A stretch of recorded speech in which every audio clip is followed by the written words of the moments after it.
Hiya folks, welcome back to Birds on Board, your home of board gaming excellence. My name is Pigeon, and today, that's right, you read the magic show correctly. Today we're going to be doing part 3 of my top 50 board games for 2024, and this week covering ranks 30 to 21, if I remember correctly. Now, if you haven't seen the previous videos, you can go look in the description below, or I'll pop it up on screen somewhere, and you can watch part 1 and part 2. As well as the runners up if you are interested in those. If you do enjoy this video, please go ahead and subscribe because we'll be releasing the top 20 very soon. It's exciting, folks. It's exciting. And now for a little bit of info. In the previous 2 parts, I shared some info with you folks. In part 1, we talked about the tool I use to do my ranking, which is PubMeeple, but you can go watch part 1 to get some more info about that. On part 2, we spoke about why 50. Why did I choose 50? It's such a wacky number. Why not 100? Well, go watch part 2, you find out. And this time in part 3, I thought I'd share with you folks what qualities I think a board game should have to rank highly on my list. So after going over my list of games, I think a few things have stuck out to me. One is that I tend to prefer co-op. Not all the time, but co-op games tend to rank quite highly. I like the fact that we're all playing together and we're trying to solve this puzzle as a team. I love that. Another thing I like is open world games. I like games where I have lots of choice, where I can choose what to do and my choice of actions change throughout the game. I think I also like games that are multiplayer solitaire, so you're playing competitively, you're playing against a whole bunch of other folks, but you each have your own player board and you're actually playing your own little solo game and trying to work around the other players. Sometimes trying to see what they're doing and screwing them over, but actually just focusing on my board and my little town, my little forest, my little space station, whatever it may be. I like competitive games where there isn't so much take that. I really feel bad when I hit another player when I can see how hard they're playing. I think that's mitigated if the board game has quite a good catch-up mechanic or some sort of elastic nature to the game where someone at the back gets a bit of a boost so they can catch up quite quickly, then it's not too bad. And another big factor, and by the way, this isn't scientific at all, I haven't looked at the stats, this is just me sussing out the list. I think that if a game has both an incredible multiplayer aspect, whether co-op or competitive, as well as a fantastic single-player experience, I'm sold. Then it's great. Then you get full marks from me. Tidbit number 3 done. Go check the other ones out. So enough waffling. Let's head right into the list at number 30. So first up on the list at number 30 is Living Forest, which is a competitive game for 1 to 4 players, and I like to think of it as board game mechanics, the game. Let me take you through all the different board game mechanics there are. So in this game, you're trying to stop this horrible little fire spirit from burning down your whole forest. You are using your guardian spirit animals to help you out. Sometimes there's some solitary animals in there that don't want to help, but that's okay. They help in their own way, I guess. Each player builds up their own specific deck of guardian animals and then draws from that in their turn. So it's a deck builder. You all then draw from this deck at the same time and decide to stop when you're ready or when you've drawn too many of these solitary animals. So that's simultaneous actions as well as a bit of push your luck because you keep wanting to draw a bit more, but you shouldn't because you don't want to go bust. If you play your cards right and don't go bust, then in the next phase you are allowed 2 actions, otherwise you're forced to only take 1. So you look at all the animals that came out on your procession and they all give you a sort of currency that allows you to take a specific sort of action. You can put out some fires if you want. You could go to an open market and buy certain trees, but the problem is there are only a limited amount of trees, and if you take too long, you will get the runts of the litter. So now there's a race mechanic going because you want to get those trees before they run out and you can't get the trees you want. There is a tableau market that you're going to be purchasing guardian animals from. And again, you want to be quick because the best animals aren't going to stay there too long. If you do end up buying some trees, now you have to do some tile placement, another mechanic, to make sure that your grid is as optimized as possible so you get the most benefits every turn. Every so often, your spirits move around the board, and if you hop over another spirit, you get to steal one of the winning conditions.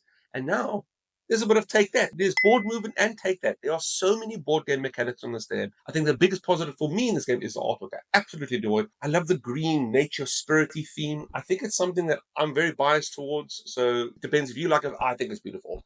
But that is Living Forest, and it is such a great game. And at number 29, I hope you have your crown on because we'll be playing King Domino.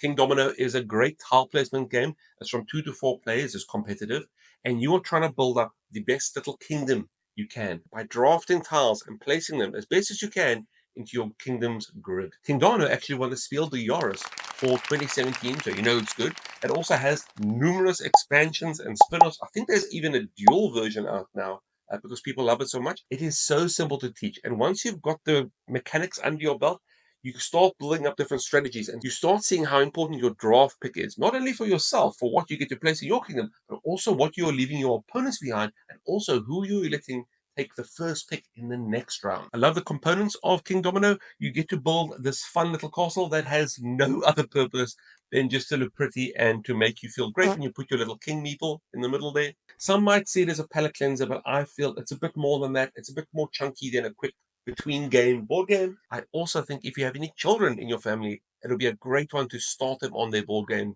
hobby. And that's what we want. We want more people playing board games. Get the younger generation. Get them in here. Anyway, sorry about that. That was number 29, King Domino. And at number 28, I feel we have the poster child for Eurogames. It's Eurogame, the Eurogame. It is Village. Now, Village is something that I usually wouldn't have played. I'm usually drawn to nice, colorful art and very nature themed. And as a Eurogame, as you'd expect, it's quite brown, quite grey. It's a 2 to 4 competitive game. In this game, you play as a villager. Actually, you play as multiple generations of villagers in a village, and you're trying to get the most prestige. You're trying to get your family's name to be remembered in the village almanac.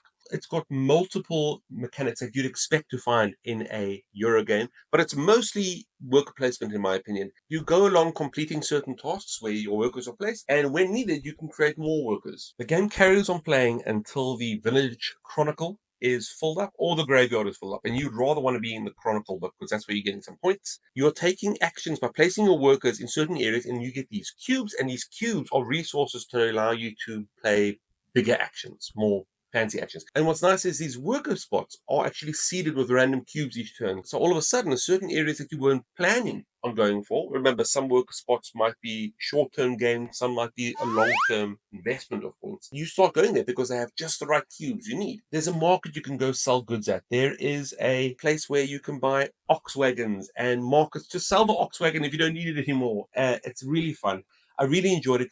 As with many Euro games, I go in there not expecting much because the art doesn't grab me. But once I get in there, I am hooked and I want to play again. And that's what happened with The Village. I played it once and I'm excited for my next game. And it's not the first time this has happened with the Euro game. That's number 28, Village. Then number 27, we have another Euro game. It is Architects of the Never Eat Silkworms. West. Architects of the West Kingdom. Again, like before, Eurogame that I wasn't really that interested in initially. I know there was a lot of buzz about it. Everyone rates it quite highly, but again, doesn't have that art style I'm looking for. It has, okay, it's a bit more colorful than Village, but still not the bright, colorful, spirity, green, foresty nature vibes I love so much. However, given the opportunity to play it, I'm not going to say no, and I jumped in and I absolutely loved it. Architects of the West Kingdom, you're playing as architects, trying your best to improve the village you work on and impress the king. But there's a bit of a twist to it because there's a bit of treachery, and I could go the good route and be pious and be holy and be peaceful and just do my architect job, or I could go the other route. I could be a bit dark and I can go to the black market. I could try my best to round up my opponents, workers, and get them thrown in jail. There are so many things you can do in this 1 to 5 competitive game that sometimes you feel a bit flustered, a bit overwhelmed with all the choices you have. You're going to want to be building up victory points by building up different buildings that give you benefits as well as score, getting more coins and gold in so you can hire more useful assistants to help you with your architecture. What's nice is that certain areas that aren't visited a lot will get some coins, so those areas become more viable. And also, the more villages you put in a spot, the bigger the action becomes. So sometimes you do want to put multiple of your workers on a specific spot to increase that action. However, just watch out because they could come round up those workers, throw them in jail if you don't watch out. And it does become a lot more enticing if your opponent can see, whoa, old Pigeon's got 5 of his workers there. I'm going to send them all to the slammer if you don't buy. If you do enjoy Architects of the West Kingdom, it is part of a trilogy of games called the West Kingdom Trilogy, and that includes Architects of the West Kingdom, Paladins of the West Kingdom, and also Viscounts of the West Kingdom. I hope I said that correctly. And of course, in each of those games, there are expansions and ways to improve those gaming experience if you are only interested in one of the games in this series. But that's number 27, Architects of the West Kingdom, number 27. At number 26 on our list, we have a game that's pretty damn special because I'm still waiting for Stonemaier Games to call and see if we can work out some sort of crossover, some sort of partnership with Birds on Board, because it's Wingspan. It is Wingspan, and surely we should be somehow involved with Wingspan. Wingspan still to this day is extremely popular. I still do kind of prefer it to Wormspan, but I think that's mostly because I haven't tried all the expansions of Wingspan, and every time I try a new one, it kind of reinvigorates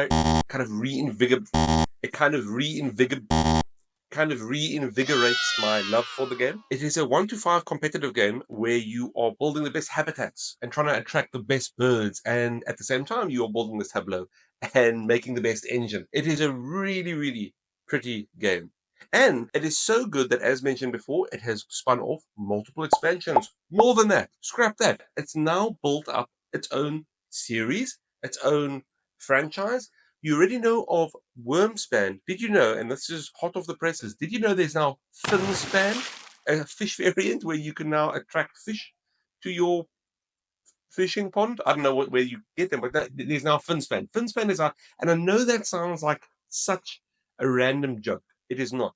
Finspan is real. Go look it up. It's actually coming to your stores very soon. Wingspan, although not as simple as many other gateway games, it is many people's gateway game. It is such a great game. It looks so great in the shop. It looks so great on the table. When people see it, they say, hey, I want to try the game out. And it is captivating enough that now you've got yourself a new board gamer. I think Stonemaier Games and Wingspan also did a great job to make sure that the components sell themselves. The art of the cards is something everyone raves about. The little bird feeder tower that you roll your dice in with these awesome dice that just feel so chunky and so good.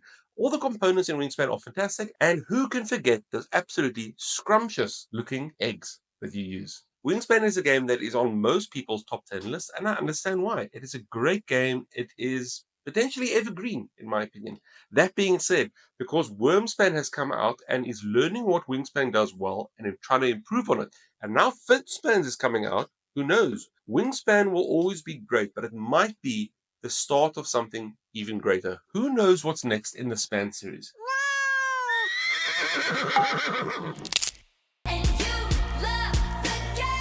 And whatever is next could be the one that trumps all the previous entries, but I don't think they'll ever delete the legacy that Wingspan has built. It's a great game. Give it a shot if you haven't. I'm sure you won't be disappointed. That's number 26, and that is Wingspan. So we just got talking about animals with wings, and I think let's carry on that journey. At number 25, we have another animal with wings, but this time it's a dragon, and it is Flamecraft. Flamecraft is a game that many folks love and enjoy. There was actually a resurgence, I think, of board game content around the time Flamecraft came out. It was all over social media because people just loved Flamecraft. Flamecraft is a very beautiful game where you are taking these little artisan dragons and putting them in shops where they can help make certain items, be it bread or meat or iron. So in this 1 to 5 player game, you're playing as a flame keeper and you are trying to place these magical dragons in certain shops to help you build up your reputation. And at the end of the game, whoever has the highest reputation, the highest points, will be marked as the master of Flamecraft. When you start the game, there aren't many shops, and the shops that are there aren't providing much benefit. But as you put more of your artisan dragons inside of these shops, it becomes more beneficial to go visit them. And once you've filled up a shop or two, more shops will appear, and some of them have special abilities. Some of them you might even decide to add enchantments to make them even more powerful. Flamecraft is such a satisfyingly simple game because you only have two actions. You can either gather or you can enchant. You start building up these shops with the correct dragons, so you're building up nearly like a mini engine, a mini points or resource generation hub. And what's different about these little shops that you build up that you've now catered and curated to your liking, it isn't belonging to you. Anyone can go visit them. That's right, any of the opponents can be visiting them. You also have end goal scoring, so you don't know what exactly the other players are going for because they are secret. There's something I just like to make note of that I think is such a nice touch, and I'd love to see more board games do this sort of thing. There are 5 types of dragons in the game, and each of those dragon types have a different ability. There is no reason for them to be different in the cards, and yet the artists have made each dragon have their own little personality and their own little art. They've even gone so far as to give each little relevant name that is quite cute and ranks 10 on the punometer. So thank you so much for that. It really wasn't necessary, but great. Absolutely great. Who doesn't love that sort of attention to detail. So at number 25, we have Flamecraft. And at number 24, it is a game that I think kickstarted the concept of a co-op board game. It surely wasn't the first. I think it wasn't the first, but it surely jump-started co-op within the board game zeitgeist, and it was Pandemic. There has been an outbreak of diseases across the world. In this 1 to 4 player co-op game, you take a unique role within a team that's going around the earth trying to stop these outbreaks. You're trying to cure 4 diseases. These diseases could give you a fever and make you hot, which is exactly what happened to me. It is so hot I've had to take off my hat now, and the sun still isn't letting up. I apologize. Pandemic, again, is one of those games that many people would consider their entry into the world of board gaming. It was certainly one of mine. It was one of the first games I played that hooked me and goes, wow, I really like these board games. Is this how board games are nowadays? I might play more board games. Pandemic is known for being quite crushingly difficult, as you are drawing cards off the infection deck and infecting certain regions around the world. Eventually, you'll draw an epidemic card, and when that happens, you shuffle that same deck you've just used back on the top of the main deck, which means all the places that just got hit are going to be hit again. In what order, you're not sure, but it's your job to fly around, converse with your teammates, and figure out the best way to save this planet. Pandemic has been loved so much that there are multiple expansions, there are multiple spin-offs, and I think that Pandemic might be crowned as one of the big reasons why legacy games have become so big. Matt Leacock designed Pandemic Legacy Season 1, and because of that, we now have Season 2, we have a Season 0, and there are so many other games that now have the legacy treatment. And because of all its contributions to board gaming as a whole, I think Pandemic will go down as one of the greats. As the game came out in 2008, it might seem nowadays a bit aged compared to its other contemporaries, but it is still quite a fun game and one that I'll never say no to. There are better games that use the Pandemic formula nowadays, but Pandemic Classic, don't put your nose up to it. It is a good game and one that I think everyone should at least try once. And that's number 24, Pandemic. You know what I'm thinking? Now with all the Wingspan games coming out, I guess they're going through their own bit of a spandemic.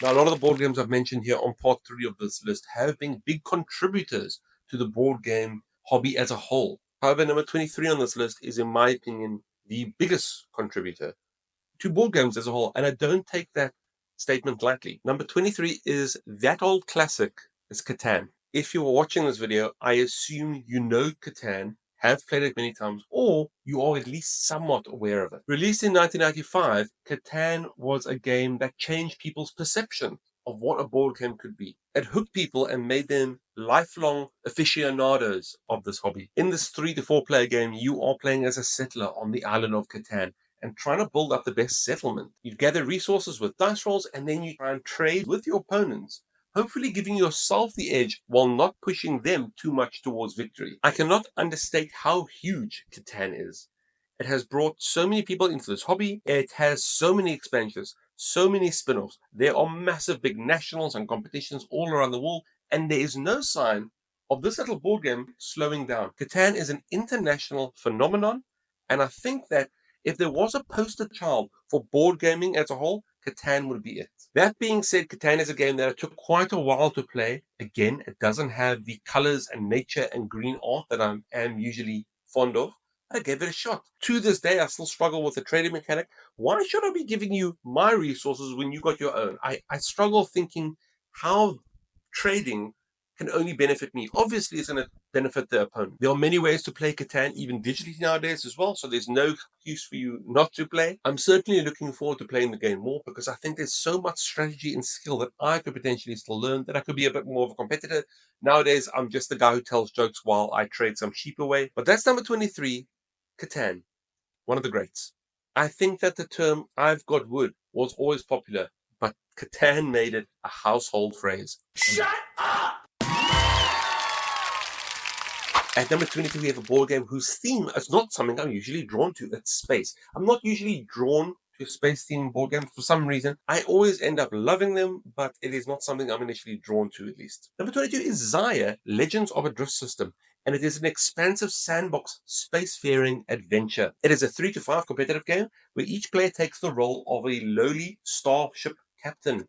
We've got high hopes. And that is what the game is about. The game is about becoming the most famous starship captain. You start with a very low tier 1 level ship, and then you start modding and expanding on it. Do I want engines so I can fly around and explore quicker than anyone? Do I want to upgrade my missiles and my armaments so that if anyone else comes near, I'll point at them and they'll hopefully flee? Or do I want to be more of a trader and add more cargo space so I can trade and haul more stock to different areas? Xayah Legends of this drift system is really fun, and I enjoy the fact that when you are exploring, you never know what tile is going to be. I like that modular nature, that random setup. It is also known as a game that is very easy to mod, and the BGG community has gone and ran with that. You could create new ships, new space cards. There's so much player-created content out there that you will never, ever run out of things to do in this game. It is a sandbox game, which means you might be overwhelmed with the amount of things you can do. But hopefully, if you play your cards right, your lowly space captain will slowly get better upgrades, better ships. And then one day, hopefully, you'll become the most famous starship owner across the drift systems. Again, I like to give a special thumbs up to the components of this board game. There is no need to have those ships fly, but thank you so much for doing it. It is beautiful on the table, and people walking by always want to know, what's that game? How can I play? And that's number 22, Xayah Legends of a Drift System. Now, board game number 21 might be the last board game, but because we were just talking about captains, I'd like to carry on that trend, because number 21 is Captain Flip. Captain Flip was actually a nominee for last year's Spiel des Jahres. It was a Spiel des Jahres 2024 nominee. It is an extremely fun and very quick game, easy to teach. It hits all the marks. It is a 2 to 5 competitive game where you are drawing blindly from a shared bag.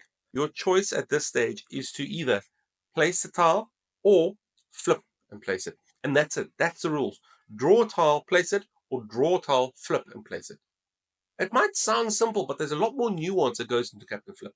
These tiles are double-sided, but I don't know what's on the other side. Now, all of a sudden, I'm trying to figure out what tiles can I maybe flip for better. You get in situations where you flip and you get so annoyed because you shouldn't have flipped. It was much better on the other side. You also get into situations where memory becomes so important. What was that? I know I flipped it, but what was it before? Because it's a chance to flip certain tiles and start off these chain reactions. There are different island boards, each offering their own mechanics and ways to play. Are you trying to place as many crew members as you can in a single column, or are you trying to spread them out rather? Because when one of the players fills up a certain number of columns that signals the game in, you're also watching each player to see what they do so you can act accordingly. I think for a lot of folks, and I include myself in this list, the first time you play Captain Flip, you might be a bit overwhelmed with the different tiles. There are so many different crewmates and they all do something different. Once you get a handle of what all the crewmates do, what their special abilities entail, and which ones are best to flip later on in the game rather than initially, I think you'll really find even more enjoyment from this great game. Captain Flip deserved this nomination for the 2024 Spiel des Jahres, and if it won, I don't think anyone would have questioned that. It was a great game, and I really hope you folks enjoyed as much as I do. That's Captain Flip, number 21. Whew, and that's it for part 3, and I'm so glad. I am sweating so much here. The hat's come off. It's embarrassing that the hat's come off, but it had to come off. I'm dying. Thank you so much for sticking around, and if you enjoyed any part of this video and are looking forward to part 4 and 5, which will be my top 20 and top 10 of 2024, please go ahead and subscribe so you'll get notified when those videos come out. I've been Pigeon, and this has been Birds on Board. You've been watching my top 50 board games for 2024, part 3, and I really hope to see you folks soon. I hope you all have a wonderful evening. May your dice rolls, whoever be in your favor, and I'll catch you folks very soon. Cheers, bye.